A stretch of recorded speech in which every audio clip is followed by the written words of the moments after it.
অনেক দিন পর বেশ লাগছে বন ভ্রমণ। মাঝে মাঝে কাজের ফাঁকে এইসব জায়গায় এলে মন খুব ভালো লাগে। শুদ্ধ বাতাস, মাটির সোনা গন্ধ, পাখির কলতান, আহা।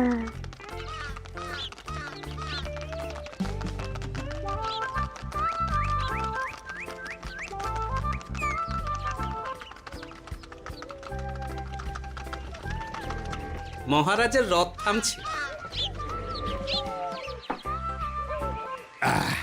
আমরা এইখানে বসে আজ রাজকার্য পরিচালনা করব।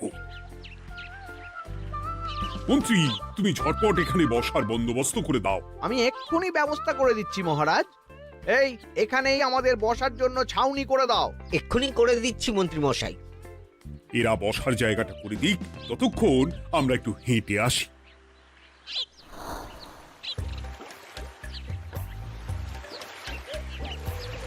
সকালবেলা হাঁটা শরীরের পক্ষে খুব ভালো মহারাজ।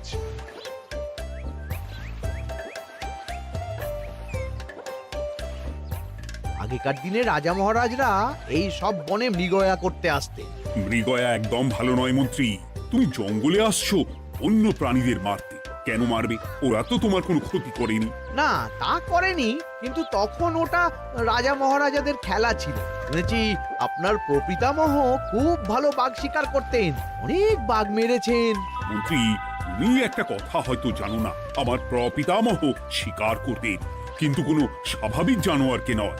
যে বাঘ মানুষ খেকো হয়ে প্রজাদের ক্ষতি করত, আমার প্রপিতামহ সেই সমস্ত বাঘদেরই মারতেন। এছাড়া উনি বন্য প্রাণী সংরক্ষণ করতে বড়ই ভালোবাসতেন।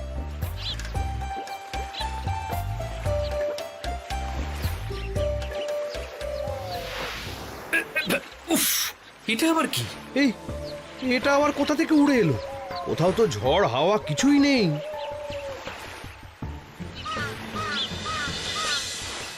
একটা ধাঁধা মহারাজ, এই কাগজে লেখা। ধাঁধা? পড়ো দেখি। জোয়ার ভাটা প্রভুর খেলা, ভাটা হবে হলে বেলা। ভাটা হলেই দেখা যাবে লাল রঙের এক পাথর পাবে। নদীর ধারে গর্ত করে যত্নে সাজাই কলস ভরে। হেথায় হোথায় ছড়িয়ে যাহা, অন্ধকারে জলে তাহা। ঢুকলে চক্ষু ঝলসে যাবে, হাতের কাছে ঘন্টা পাবে। ঠিক ঘন্টা বাজলে পরে পড়বে ঝরে থরে থরে। ঘন্টা যদি হয় ভুল, যেন তুমি হারাবে কুল। ঠিক ঘন্টা চিনতে হলে নকশা দেখো চক্ষু খুলে। সিন্দুক দেওয়ালে হাত দাও, আসল ঘটনা জেনে নাও। ওরে বাবা, খুব দীর্ঘ ধাঁধা। তা মন্ত্রী, তুমি কিছু বুঝলে? এটা একটা গুপ্তধনের নকশা। এর মধ্যে গুপ্তধন কোথায় আছে তার একটা ধারণা দেওয়া আছে। গুপ্তধন? ওটা আমাকে পেতেই হবে, পেতেই হবে। দেখি দেখি, একবার কাগজটা দাও। গোপাল, কাগজটা আগে আমার হাতে দাও, দেখি ভালো করে। এখন নদীতে জোয়ার চলছে গোপাল। একটু পরেই ভাটা শুরু হবে। হ্যাঁ, ভাটা না হলে কিচ্ছু বোঝা যাবে না। এখানে স্পষ্ট লেখা আছে, ভাটা হলেই দেখা যাবে লাল রঙের এক পাথর পাবে। তার মানে আমাদের ভাটা হওয়া পর্যন্ত অপেক্ষা করতে হবে। না, সময় নষ্ট না করে ধাঁধাটার সমাধান করতে শুরু করি। ভাটা হলে একটা লাল রঙের পাথর দেখা যাবে, এই পর্যন্ত পরিষ্কার আছে। বুঝতে হবে ওর পর থেকে। পড়ো গোপাল, চলো আমরা সবাই বুদ্ধি লাগাই। নদীর ধারে গর্ত করে যত্নে সাজাই কলস ভরে। এটার অর্থ, ধাঁধাটা মাথায় বসিয়ে নিয়েছি, এবার কে কি বলবে সেটা শুনতে হবে। চলো গোপাল, আমরা ধাঁধা যেমন যেমন বলেছি তেমন তেমন ভাবেই চলি। চলুন মহারাজ, এখন আমাদের দেখতে হবে লাল পাথর। কোথায় আছে লাল পাথর? চলো চলো সবাই, চোখ কান খুলে আমরা নদীর পাড় ধরে হাঁটি। আমি একটু তফাতে হাঁটি। গুপ্তধন আমাকে একা পেতে হবে। ভাটা হলেই দেখা যাবে লাল রঙের এক পাথর পাবে। আমাকে চোখ কান খোলা রাখতে হবে। লাল পাথর, নদীর চড়ায় লাল পাথর দেখতে হবে। লাল পাথর, লাল পাথর। ওটা কি? তো এই তো লাল পাথর, লাল পাথর। ওরা অনেকটা এগিয়ে গেছে, ওদের আমার দিকে নজর নেই। এই সুযোগ একা একা গুপ্তধন নিয়ে পালাবো। আহ, এ, এ।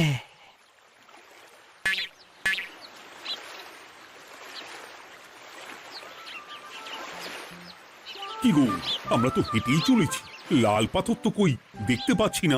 আরেকটু হাঁটতে হবে মহারাজ, গুপ্তধন বলে কথা, ওকে আর সহজে ধরা দেয়? সেটা অবশ্য সঠিক কথা। আচ্ছা, আমরা সবাই তো আসছি হেঁটে হেঁটে, মন্ত্রী মশাই গেলেন কোথায়? ও কি যে ঘটে!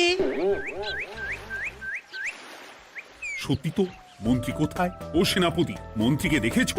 কই না তো মহারাজ। তাহলে কোথায় গেলেন মন্ত্রী মশাই? এই জঙ্গলে বাঘ ভাল্লুক আছে, শেষে কিনা বাঘে নিল। হায় হায় হায়, মন্ত্রী গিন্নির কাছে আমি কি মুখ দেখাবো? হুম, বাঘ ভাল্লুকের পেটে যাবার লোক তো মন্ত্রী মশাই নন। ও গোপাল, কি ভাবছো? কিছু তো একটা বলো। এখন আমাদের মন্ত্রী মশাইকেই খুঁজতে হবে। তবে মন্ত্রী মশাই বাঘ ভাল্লুকের পেটে যায়নি। তুমি নিশ্চিত হচ্ছ কি করে? অত পেঁচালো মানুষকে বাঘ ভাল্লুক গন্ধ শুকেই ছেড়ে দেবে, হজম করতে পারবে না। না না না, এখন রসিকতা করার সময় নয়, আমাদের মন্ত্রীকে খুঁজে বার করতেই হবে। কোথায় গেল মন্ত্রী? চলো চলো, গুপ্তধন মাথায় থাক, চলো মন্ত্রীকে খুঁজি। মন্ত্রী কোথায় গেল কে জানে। একবার পুরো ধাঁধাটা ঝালিয়ে নি। ভাটা হলেই দেখা যাবে লাল রঙের এক পাথর পাবে। ভাটা হয়েছে, লাল রঙের পাথরের মাথায় চাপ দিয়ে গুহার মুখও খুলেছি। এবার নদীর ধারে গর্ত করে যত্নে সাজাই কলস ভরে। এটাই তো ঠিক বুঝতে পারছি না।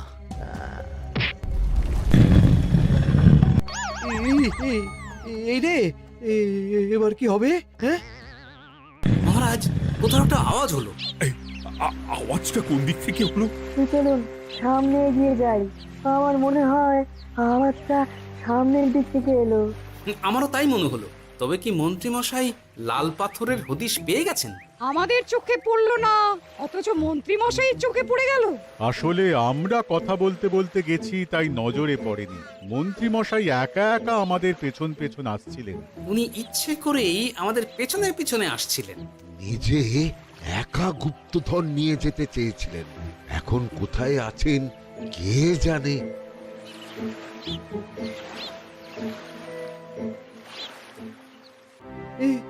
অন্ধকারে কিছু দেখতে পাচ্ছি না তো। দাঁতাতে কি ছিল? হ্যাঁ, কি ছিল? হেথায় হোথায় ছড়িয়ে যাহা, অন্ধকারে জলে তাহা, ঢুকলে চক্ষু ঝলসে যাবে, হাতের কাছে ঘন্টা পাবে। পেয়েছি পেয়েছি, ঘন্টাটা পেতে হবে। ঘন্টা।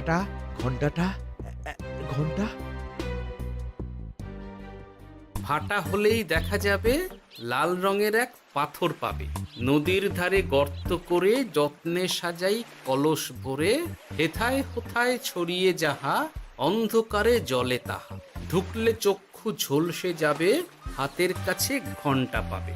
ঠিক ঘন্টা বাজলে পরে পড়বে ঝরে থরে থরে, ঘন্টা যদি হয় ভুল যেন তুমি হারাবে কুল।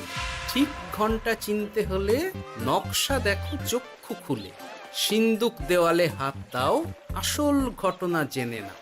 এবারে ভালো করে ঠান্ডা মাথায় ভাবতে হবে। ভাটা হলেই দেখা যাবে লাল রঙের এক পাথর পাবে। সেই লাল পাথরটাই তো খুঁজে পাওয়া যাচ্ছে না, অথচ মন্ত্রী মশাই খুঁজে পেলেন। আওয়াজটা কোথা থেকে আসছিল? এই কাছে পিঠে এই কোথা থেকে আওয়াজটা আসছিল।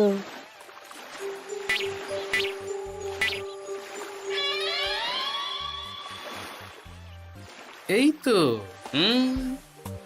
এটাই মনে হয় সেই লাল পাথর। একটু নাড়িয়ে চাড়িয়ে দেখি তো কিছু হয় কিনা।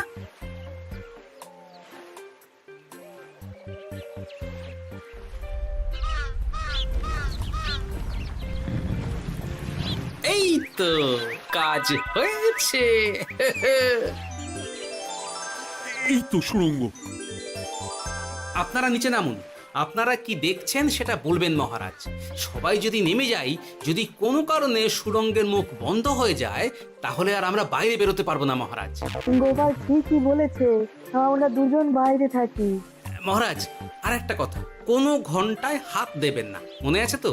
ঘন্টা যদি হয় ভুল, যেন তুমি হারাবে কুল। ওরে বাবা, এই বয়সে আর কুল হারাতে চাই না। ঠিক আছে, তোমার কথাই অক্ষরে অক্ষরে পালন করব। দেখি এই সুরঙ্গে মন্ত্রী মশাইকে দেখতে পাই কিনা। চলুন মহারাজ, সুরঙ্গে নামি। সবাই সাবধানে নামো।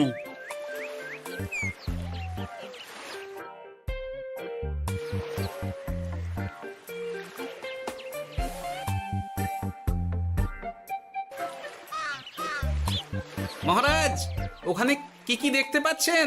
ওখানে কি মন্ত্রী মশাই আছেন? না গোপাল, মন্ত্রীকে এখনো দেখতে পাইনি। শুধু আমি এখানে অজস্র পাথর দেখতে পাচ্ছি। পাথরে পাথরে ছয় লাভ, ছোট বড় অজস্র। পাথরগুলো বড় অদ্ভুত, কিরকম কিরকম মানুষ মানুষ গড়ন। লম্বা বেঁটে হরেক রকম। মানুষ মানুষ গরম, সেটা কি রকম? আর কিছু?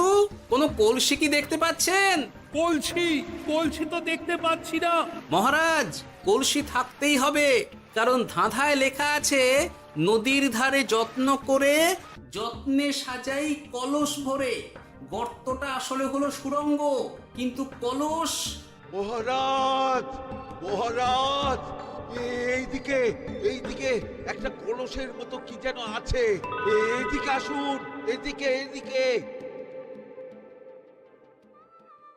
হ্যাঁ গোপাল, দেখতে পেয়েছি। এবার আমি যেরকম যেরকম বলবো সেই রকম সেরকমই করবেন। আমি বিজ্ঞানীকে নদী থেকে জল তুলে পাঠিয়ে দিচ্ছি। পাত্র কোথায় পাবে? আমাদের জল খাবার যে পাত্র আছে সেটা আনতে লোক পাঠাচ্ছি। ঠিক আছে। শুধু একটা কথা বলছি, আপনারা কেউই সুড়ঙ্গের ভেতরে কোনো কিছুতে হাত দেবেন না। কেন গোপাল? সব পরে বলবো, এখন আমি যা বলছি সেটা শুধু মনে রাখুন। সুড়ঙ্গের ভেতরে কিছুতে হাত দেবেন না। ঠিক আছে। প্রহরী, তুমি যাও, যেখানে আমাদের বসবার আয়োজন করা হয়েছে সেখানে গিয়ে একটা জলের পাত্র নিয়ে নদী থেকে জল ভরে নিয়ে এসো। গোপাল, মন্ত্রী মশাই কোথায় গায়েব হয়ে গেলেন? কোথাও গায়েব হয়ে যাননি বিজ্ঞানী, কোথাও গায়েব হয়ে যাননি উনি। উনি ওই সুড়ঙ্গের ভেতরেই আছেন। কিন্তু কেউ তো ওনাকে দেখতে পাননি। সম্ভবত পাথর হয়ে আছে। এখন কিভাবে পাথর হয়েছেন সেটা তো আমি বলতে পারবো না। সবটাই স্বপ্নের মতো লাগছে। ঠিক যেন স্বপ্নের মতো লাগছে। এই জীবনে সুরঙ্গ দর্শন হয়ে গেল।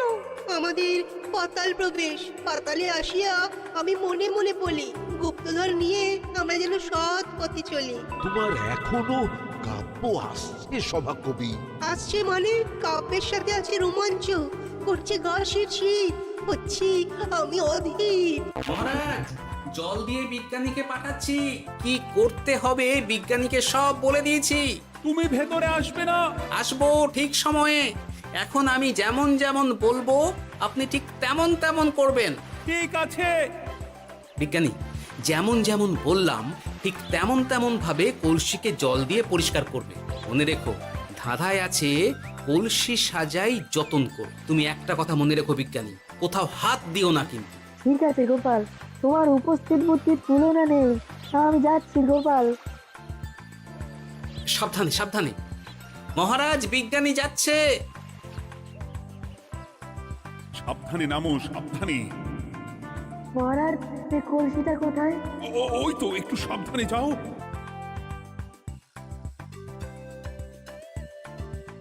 বিজ্ঞানী, কলসির দেখা পেয়েছো? পেয়েছি পেয়েছি পেয়েছি। এবারে কলসিটাকে ভালো করে জল দিয়ে ধুয়ে দাও। কলসির আলোয় সুড়ঙ্গ আলোকিত গোপাল। এরপর কি? ভালো করে দেখুন মহারাজ, কোথাও ঘন্টা দেখতে পাচ্ছেন কিনা। ঘন্টা? একটা তো নয়, সার সার ঘন্টা, অনেকগুলো ঘন্টা। সাবধান, ঘন্টায় হাত দেবেন না, শুধু দেখুন।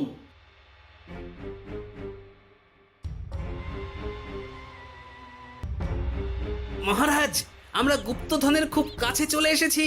তাই নাকি? কি মজা কি মজা, এবার খাবো ক্ষীরের গজা। সভাকবি, চুপ করো। এখনো আমরা গুপ্তধন পাইনি। বাবার মুখে দাঁড়িয়ে সবগুলো তারা আঁকা। বিজ্ঞানী, কোন ঘন্টায় চাঁদের নকশা করা আছে কি? একটু দেখে বলো না। আমি আতস কাজ নিয়েই দেখছি, সব ঘন্টাতেই তারা আঁকা। খবরদার, কোনো ঘন্টাকেই ছোঁবে না। ঠিক আছে, কোনো কিছু না ছুঁয়ে আমি দেখছি। পেয়েছি গোপাল, চাঁদ আঁকার ঘন্টা পেয়েছি। ওই ঘন্টাটা বাজাও, বাজাও।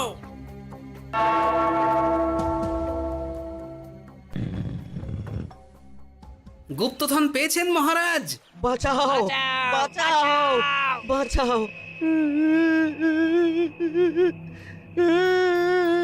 বাঁচান মহারাজ, বাঁচান বিজ্ঞানী, মহারাজ, মন্ত্রীর গলা পাচ্ছ না? মহারাজ, আমি পাথর হয়ে আছি, আমাকে মানুষ করুন মহারাজ। তুমি তো মানুষই ছিলে, হঠাৎ করে পাথর হলি কেন? মহারাজ, গুপ্তধন পেয়েছেন? পেয়েছি, তার সাথে মন্ত্রীকেও পেয়েছি। মন্ত্রী এইখানে কোথাও পাথর হয়ে দাঁড়িয়ে আছে। দাঁড়ান মহারাজ, এবার আসছি। সাবধানে এসো। আমি ভেতরে যাচ্ছি, বুঝলে? যদি কোনো কারণে দেখো পাথরটা গুহার মুখটা আটকে দিয়েছে, অমনি তোমাদের কাজ হলো পাথরটাকে ছুঁয়ে ফেলা, বুঝলে? ঠিক আছে গোপাল দাদা। আমার মনে হয় বিপদ আর কিছু ঘটবে না, তবুও সাবধানের তো মান নেই। ঠিক আছে, তুমি নিশ্চিন্তে ভেতরে যাও। বাঁচাও, আমাদের বাঁচাও, আমাদের সবাইকে মানুষ করুন। আমাকে মানুষ করুন মহারাজ। আপনাকে তো মানুষ করা হবে মন্ত্রী মশাই। আগে বলুন, আপনি পাথর হলেন কি করে? ও, মনে পড়েছে, ধারার শেষ লাইন, সিন্দুক দেওয়ালে হাত দাও, আসল খবর জেনে না। সত্যি গোপাল, তুমি না থাকলে এই এত কিছু আমাদের সবার কাছে অজানাই থেকে যেত।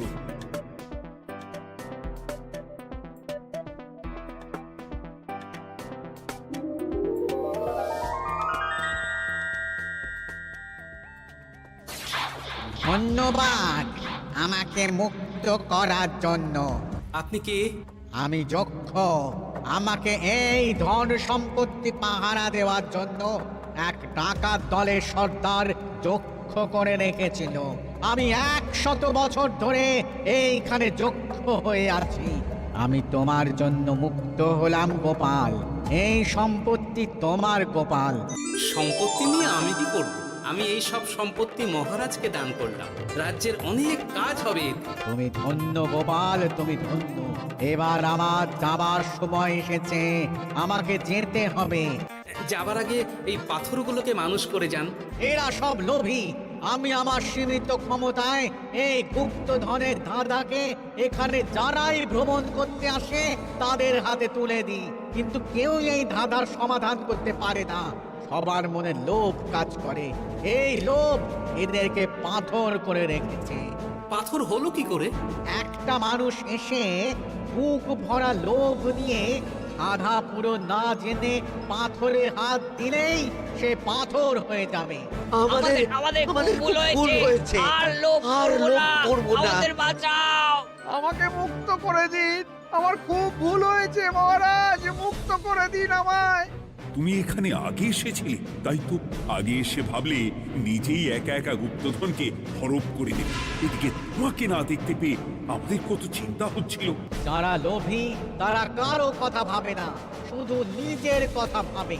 আমাকে আর একটা সুযোগ দিন, আমি আর লোভ করব না মহারাজ। ও, তোমার কথার কোনো দামই নেই। না মহারাজ, আমাকে আমাকে আর একটা সুযোগ দিয়ে দেখুন, আমি আর লোভ করব না, আমাকে মানুষ করুন মহারাজ। আমাদের সবাইকে মানুষ করুন, দয়া করে মানুষ করুন। যক্ষরাজ, এদের আপনি ক্ষমা করে দিন। ঠিক আছে, তোমাদের আবার মানুষ করে দিচ্ছি।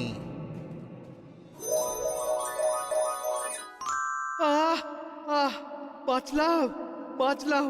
এই রকম বারবার বাঁচা যাবে না, কিন্তু এবার সাপ ব্যাং যাই হবে না কেন ওইভাবেই থাকতে হবে, এই আমি বলে দিলাম। এবার আমার মুক্তি। মুক্তি নেবার আগে আরেকটা প্রশ্ন, যে ডাকাত সর্দার তার সম্পত্তিকে রাখার জন্য আপনাকে যক্ষ বানিয়েছিল, এই সম্পত্তি তো তাদের, আমরা তো নিতে পারি না। লোভ বড় খারাপ গোপাল। অতিরিক্ত লোভ মানুষকে পশু করে দেয়। ওই ডাকাত দল এই সম্পত্তির জন্য সবাই কাটাকাটি করে মরে গেছে, কেউ আর বেঁচে নেই। সুতরাং এই সম্পত্তিতে তোমার অধিকার আছে, এই সম্পত্তি তুমি গ্রহণ করো। নিলাম আমি, কিন্তু এই সম্পত্তি মহারাজকে আমি দান করলাম। ডাকাত দল জনগণের সম্পদকে লুঠেই তো সম্পত্তি বানিয়েছে, তাই আমি জনগণের কাজে লাগবার জন্যই এই সম্পত্তি মহারাজকে দিলাম। সাধু সাধু। গোপাল, তোমার জয় হোক। এবার তাহলে আমি যাই, তোমরা সবাই সুখে থেকো আর ভালো থেকো। গোপাল, তোমার তুলনা হয় না। তোমার ঋণ আমি কোনোদিন শোধ করতে পারবো না। তুমি কৃষ্ণনগরের জন্য যা করলে তা ইতিহাসে লেখা থাকবে। না মহারাজ, আমি এমন কিছু করিনি, এই কাজ সবাই করবে। জয় গোপালের জয়, জয় গোপালের জয়, জয় কৃষ্ণনগরের জয়। জয় কৃষ্ণ